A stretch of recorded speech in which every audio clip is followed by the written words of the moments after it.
Hello, and welcome back to The Independent Pianist. My name is Cole Anderson, your host as usual on the channel, and today we're looking at what I consider to be one of Schubert's greatest works.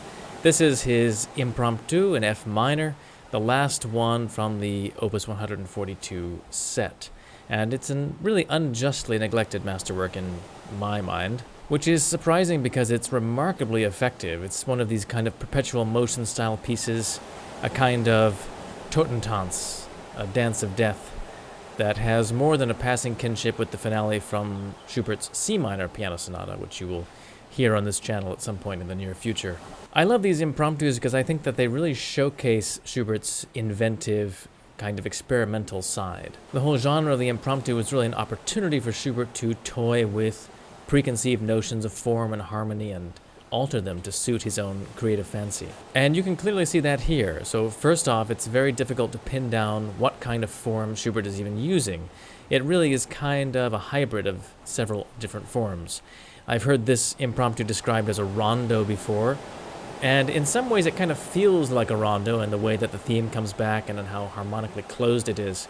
But that also doesn't really quite check out, because there's not really a kind of A, B, A, C, A, B, A thing going on like you would expect with a rondo. Instead, you have a very long theme, and then an extremely long contrasting section in the middle, and then the theme comes back, and there's a coda.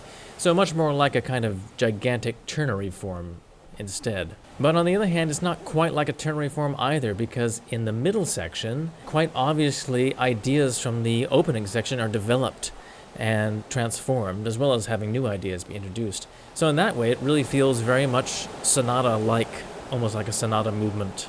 But again, it isn't really in sonata form because there's no second theme, and the opening stays firmly in the key of F minor instead of modulating the way a sonata form movement would. So it is really kind of a free form that Schubert has invented to fit his ideas here. And it's very straightforward and brilliant what his idea is. He takes the A sections and builds them on the idea of rhythmic tension. And the rhythmic tension that he's using here is the idea of duples in a 3/8 time signature. So the idea is that we're feeling this kind of time signature in 3, but then frequently he will switch into a feeling of 2. And quite brilliantly, Schubert builds this tension into the nature of the opening theme. So the opening theme is a theme in 3, but the left hand is divided into 2. And this kind of dichotomy continues throughout the piece. As the section kind of progresses, Schubert places this rhythmic contrast in continually starker opposition. There's a kind of frenzied abandon that kind of builds up owing to this constant shifting of rhythm. And there's one very arresting passage with wild scales that kind of race up and down the keyboard. A very difficult passage, very thrilling though. And this passage definitely suggests to my ear more than a hint of the kind of gypsy sound that was so popular in Europe at that time, and of course would be so famously used by later composers, particularly Liszt and Brahms in some of their most popular works. The harmonic minor scale used here definitely suggests that kind of effect, along with the kind of wild, almost arrhythmical nature of these scales. However, these scales are not simply for show. Their general outline forms the basis, slightly slowed down, for the middle section. That's exactly how the middle section starts, with this kind of ascending, descending scalar figures that just take over the entire texture. And the middle section, the B section, rhythmically is really totally unambiguous. We can always feel that we're in 3, but harmonically, Schubert completely lets out all the stops. The opening section was relatively conservative. It just stayed, for the most part, in F minor, except for some brief diversions. But now Schubert starts to wander to some really extraordinary harmonic places that probably would have seemed bizarre to composers of just a generation before. And you can clearly see Schubert's influence on the next generation, Liszt, Wagner, and so forth, in the way he handles his harmonies here. It's really quite groundbreaking for the time.